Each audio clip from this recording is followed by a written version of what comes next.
BC రిజర్వేషన్లు 34% అసాధ్యం. గతంలో జగన్మోహన్ రెడ్డి టైంలోను జీవో ఇవ్వటం, ఆ జీవోని కోర్టు కొట్టేయడం, ఆ పైన మళ్ళీ మామూలుగానే 50% లోపు రిజర్వేషన్లతోనే స్థానిక ఎన్నికలు జరిగినాయి. కాకపోతే ఆ రోజున జగన్ ఆ డ్రామా తెరదీశాడు కాబట్టి ఇప్పుడు సేమ్ డ్రామా మనం కూడా ఆడకపోతే బాగోదన్నటువంటి ఉద్దేశంతో వీళ్ళు చేస్తున్నారు తప్ప అది జరిగేది కాదు అన్నది మనం ఇంతకు ముందే అనుకున్నాం. ఇప్పుడు అందులో ప్రాథమిక ఘట్టానికి తెరలేసింది. తాండవ యోగేష్ అనే లాయరు ఇప్పుడు దీని మీద హైకోర్టులో పిటిషన్ వేశారు. బీసీలకి 50% రిజర్వేషన్ దాటిపోయి చేస్తున్నటువంటి అంటే 50% లోపే బీసీలకి రిజర్వేషన్ ఉండాలి కానీ దాటిపోయేటటువంటి విధంగా ఉంది తాజాగా వాళ్ళు తీసుకున్న నిర్ణయం అంటూ.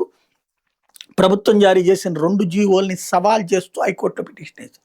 Then high court విచారిస్తుంది. సుప్రీంకోర్టు రాజ్యాంగ ధర్మాసనం ఇచ్చినటువంటి తీర్పు 50% లోపు రిజర్వేషన్ ఉండాలన్న.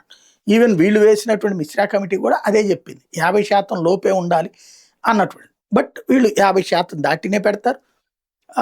దానికి సంబరాలు ఒకవైపున, వీళ్ళు విమర్శలు మరొక వైపున. దమ్ముంటే నిరూపించండి నిన్ననే బీసీ నాయకులందరూ కలిసి, వైసీపీ నాయకులందరూ కలిసి మాట్లాడారు.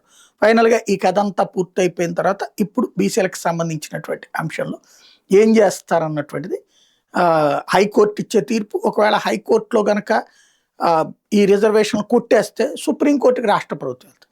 ఒకవేళ హైకోర్టు కనుక ఇది ధృవీకరిస్తే ఈ తాండవ యోగేష్ సుప్రీంకోర్టుకి వెళ్తారు. ఫైనల్గా సుప్రీంకోర్టు కొన్ని రోజుల పాటు న్యాయస్థానాలలో ఇది నానతది.